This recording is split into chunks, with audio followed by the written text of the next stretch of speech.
गीता शास्त्र रहस्य में ब्रह्म कर्माभिनय, इस विषय पर मैं अपनी बातें रखूंगा। सर्वप्रथम इस शोध संस्थान के द्वारा विगत कई एक वर्षों से जो ऑनलाइन या फिजिकली कार्यक्रम जो आयोजित किए जा रहे हैं और श्रीमद् भगवत गीता पर जिस तरह के तथ्यपरक भाष्य की यहाँ प्रस्तुति विभिन्न आचार्यों के द्वारा की जाती है, वह स्तुत्य है, वह वंदनीय है। और इस तरीके से मैं यह समझता हूँ कि आज विश्व में सर्वाधिक भाषाओं में अनुदित ग्रंथ श्रीमद् भगवत, कुछ लोग कहते हैं, कुछ लोग कहते हैं, और गीता महोत्सव के रूप में इसको आज भी मनाया जाता है। और इस गीता जी पे इस तरह का आयोजन यह वंदनीय है। उसमें भी नवीन आचार्यों के द्वारा जो बाद के आधुनिक काल में जिन लोगों ने किया है शोध, इस पर लिखा है भाष्य जिस पर, उस पर एक नई प्रस्तुति हो रही है, यह बहुत ही वंदनीय है। मैं अपने तथ्यों को प्रस्तुत करूं, इसके लिए आप हमें अनुमति दें। ब्रह्मार्पणम ब्रह्म हविर ब्रह्मणाग्नौ ब्रह्मणाहुतम ब्रह्मैव तेन गंतव्यम ब्रह्म ब्रह्म कर्म समाधिना। हम लोग बाल्यावस्था में एक श्लोक पढ़ते थे, आयु कर्म च वित्तं च विद्या निधनमेव च पंचैतान्यपि सृज्यन्ते गर्भस्थस्यैव देहिनः। ब्रह्मा के द्वारा, पर ब्रह्म परमात्मा के द्वारा मनुष्य जब गर्भ में रहता है माँ के, उस अवस्था में ही उसकी आयु का निर्धारण कर दिया जाता है। आयु कर्म, किस तरह के कर्म के पथ पर वह चलेगा, आयु कर्म वित्तम, धनार्जन कैसा किस प्रकार से करेगा, विद्या और विद्यार्जन कितनी होगी, और निधन, मृत्यु उनका कब होगा, ये सब कुछ जो है परब्रह्म के द्वारा माँ के गर्भ में ही सृजित कर दिया जाता है। किंतु इस नीति वाक्य के बावजूद इस जो चकाचौंध भरी दुनिया है, इसके तमाम लोग आज भी जो है इस चीज को न मानते हुए वो दंडी की एक पंक्ति है कि जीवन 2-4 दिनों का है और इसको जितना एंजॉय करो। लेकिन कुछ लोग ये मानते हैं कि नहीं, हमें उनको मृत्यु से भय नहीं, वो सोचते हैं कि हम आजीवन के लिए इस पृथ्वी पर आ गए हैं और हमें आजीवन रहना है। तो मैं अपनी पंक्ति को इसी अर्थ के माध्यम से आगे बढ़ाता हूँ कि सुभाषित ग्रंथों में वर्णित यह श्लोक उन मानवों के लिए विज्ञानार्थ है जो इस क्षणभंगुर जीवन को चिरस्थायी मानते हैं, जिनकी दृष्टि में यह संसार अनंत काल तक सुखपूर्वक जीवन जीने के लिए बना है, जिसमें दुख, दोष, दीनता, दरिद्रता, दंभ और द्वेष का सर्वथा अभाव है, जिनकी दृष्टि में यह संसार अनंत काल तक सुखपूर्वक जीवन जीने के लिए बना है। परंतु वास्तव में उक्त श्लोक जो मैंने ऊपर में बोला, उक्त श्लोक ऐसे ही लोगों के लिए है जो भ्रम में रहकर इस जीवन को जी रहे हैं। वस्तुतः इस जगत का नाम संसार है। देखिए, गच्छति इति जगत और संसरति इति संसारा, जो लगातार संसरण कर रहा है या जो जा रहा है, जो गतिमान है, वह संसार है, यह रुकता नहीं है। जिसमें दोनों ही शब्द इस बात के परिचायक हैं कि जो गतिमान है वह संसार है, यह कभी किसी के लिए नहीं रुका, यह काल के समान चलता है। इसीलिए कहा गया, कालो न यातो वयमेव यातो। ईश्वर ने मानव को इस लौकिक जगत से मुक्ति के लिए 2 महत्वपूर्ण मार्ग सुझाए। प्रथम सांसारिक मार्ग व द्वितीय आध्यात्मिक मार्ग। इन दोनों मार्गों के लाभालाभ का विस्तृत वर्णन भी वेदांत में द्रष्टव्य है। सांसारिक जीवन मानव के लिए श्रम साध्य है। श्रम से मानव इस लौकिकता में भी अलौकिक कार्य करके मोक्ष को प्राप्त कर सकता है। महाराज जनक इसके साक्षात उदाहरण है। विदेह नाम से विख्यात राजा जनक निरंतर ब्रह्म के चिंतन में निरत रहते हुए राज्य का संचालन करते थे। किंतु इस प्रकार की लौकिक उपासना अत्यंत दुरूह और श्रमसाध्य है, क्योंकि ईश्वर ने हमारे जीवन को एक निश्चित दायरे में बांध दिया है, एक समय में बद्ध कर दिया है। परंतु देदीप्यमान भौतिक संसार के चमक दमक में उलझा हुआ मनुष्य जीवन की सभी उच्च कोटि के सुविधाओं को ही अलौकिक और परमानंद समझता है। यदि हम पृथ्वी पर विकसित देशों की बात करें तो यहाँ के प्रायः लोग आधुनिक सुविधाओं से संपन्न हैं, परंतु उतने ही असंतुष्ट और संताप से भरे हैं। वे अपने जीवन में सुख सुविधाओं की चाहत में वास्तविक सुख और आनंद से दूर होते जा रहे हैं। इसीलिए अर्जुन श्री कृष्ण से कहते हैं कि यच्छ्रेयः स्यात् निश्चितं ब्रूहि तन्मे शिष्यस्ते हम साधिमां त्वां प्रपन्नम्। मतलब आप जो कल्याणकारी हो ऐसा मुझे कोई उपाय बताइए, मैं आपका शिष्य हूं, आप ही यह निर्णय करें कि मेरे लिए क्या श्रेयस्कर होगा। तब परब्रह्म कृष्ण ने मन और विज्ञान के साथ विकास का संतुलन बनाते हुए मनुष्य के क्रमिक विकास यात्रा को बताया, जहां जीवन विषाद और भय से मुक्त हो आनंद की चरम सीमा को छू सकता है, और यही वास्तविक मोक्ष है। यदि हम श्री कृष्ण की गीता में अध्यात्म को देखें तो इसमें बहुत से मार्ग हैं जो मानवता को परमानंद की तरफ ले जाते हैं, जैसे ज्ञान योग, भक्ति योग और कर्म योग। यहाँ यह भी ज्ञातव्य है कि विश्व की अनेक भाषा में अनुदित गीता आज भी जनसामान्य के बौद्धिक क्षमता से परे है। मध्यकाल में भारत के अनेक आचार्यों ने अपनी व्याख्याओं से गीता को और बोधगम्य बनाया तथा यत्र तत्र विवेचित भी किया शास्त्रों में। इन आचार्यों में आचार्य शंकर आदि अद्वैतवादी, विशिष्टाद्वैतवादी, द्वैताद्वैतवादी या द्वैतवादी सिद्धांतों के पोषक आचार्यों ने गीता के द्वारा प्रतिपादित सिद्धांतों को स्वल्पाधिक परिवर्तनों के साथ व्याख्यायित किया। बाद के आधुनिक आचार्यों ने भी गीता पर भाष्य लिखे, जिनमें विनोबा भावे, बाल गंगाधर तिलक, महर्षि अरविंद, महात्मा गांधी, सर्वपल्ली राधाकृष्णन आदि स्तुत्य हैं। उक्त तमाम आचार्यों के व्याख्याओं के बाद भी भ्रमित पाठकों के लिए आचार्य पंडित मधुसूदन ओझा शास्त्री द्वारा प्रणीत गीता विज्ञान भाष्य पठनीय है, जिसको केंद्रित कर आज का व्याख्यान आप सबके समक्ष प्रस्तुत है। गीता की उत्पत्ति के संदर्भ को प्रस्तुत करते हुए मैं कह सकता हूं कि युद्ध होना कोई जरूरी नहीं था। कृष्ण ने कौरवों और पांडवों के मध्य संधि का प्रस्ताव रखा था, परंतु कौरवों ने कहा कि युद्ध अवश्यम भावी है, बिना युद्ध किए हम हिस्सा नहीं देंगे। हम सभी जानते हैं सुचक्रम नैव दास्यति बिना युद्ध न केशव। हम न्याय नहीं समझेंगे। जब युद्ध होने की कट्टरता कृष्ण ने देखी तो कृष्ण ने यह भी देखी कि कौरवों ने कब कब धर्म का उल्लंघन किया है, न्याय की कब कब इनके द्वारा अवमानना की गई है। इस प्रकार से संपूर्ण महाभारत का विहंगावलोकन करने के पश्चात यह ज्ञात होता है कि कौरव कितने आतताई और दुष्ट थे, ये कितने न्याय की अवमानना करने वाले और धर्म विध्वंसक थे, इनका आचरण कितना धर्म विरुद्ध था। किंतु कृष्ण परब्रह्म थे, वे त्रिकालज्ञ थे, वे कौरवों को भली भांति जानते थे, वे द्वापर के अवतार थे। इसलिए कृष्ण क्या जानते थे और क्या नहीं जानते थे इस बारे में विवेचन करना व्यर्थ है।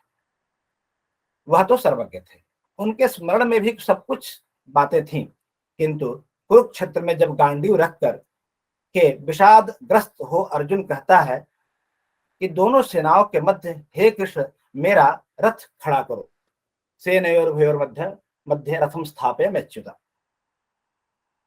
मैं देखूंगा कि मेरे लोग या मेरे विपक्षी लोग कैसे व्यूह की रचना किए हैं, वे कहाँ खड़े हैं। वह युद्ध भूमि का निरीक्षण करने के लिए, अवलोकन करने के लिए कृष्ण से अनुमति लेता है, परंतु कृष्ण परब्रह्म थे और वे उस रथ को युद्ध के मैदान में खड़े तो करते हैं, किंतु वह रथ बिल्कुल मध्य में द्रोण और भीष्म के समक्ष खड़ा करते हैं। परंतु कृष्ण परब्रह्म थे और वे उस रथ को युद्ध के मैदान के मध्य में खड़ा करते हैं, परंतु वहां स्थापित करते थे जहां से भीष्म और द्रोण दिखाई पड़ रहे थे, यानी साक्षात उन्होंने रथ को प्रतिष्ठित किया, स्थापित किया। यह भगवान कृष्ण का ईश्वरत्व था, यह भगवान कृष्ण का वैशिष्ट्य था। वे रथ को उन दोनों के सामने रोका, यानी द्रोण और भीष्म के सामने रोका उन्होंने रथ को, क्योंकि कृष्ण को अर्जुन के विषाद का बोध हो गया था। कृष्ण को अर्जुन के विषाद का बोध हो गया था, क्योंकि वो वहां पे अपने सगे संबंधियों को देख रहे थे। उनके मोहासक्त का भी बोध हो गया था। भगवान कृष्ण एक गुरु की भांति अर्जुन को ज्ञान देते हैं। यही नहीं, श्री कृष्ण को आप एक उत्तम मनोवैज्ञानिक भी कह सकते हैं। भगवान कृष्ण एक गुरु की भांति, हाँ, कह सकते हैं कि अर्जुन के प्रश्नों का क्रमिक उत्तर भी देते हैं।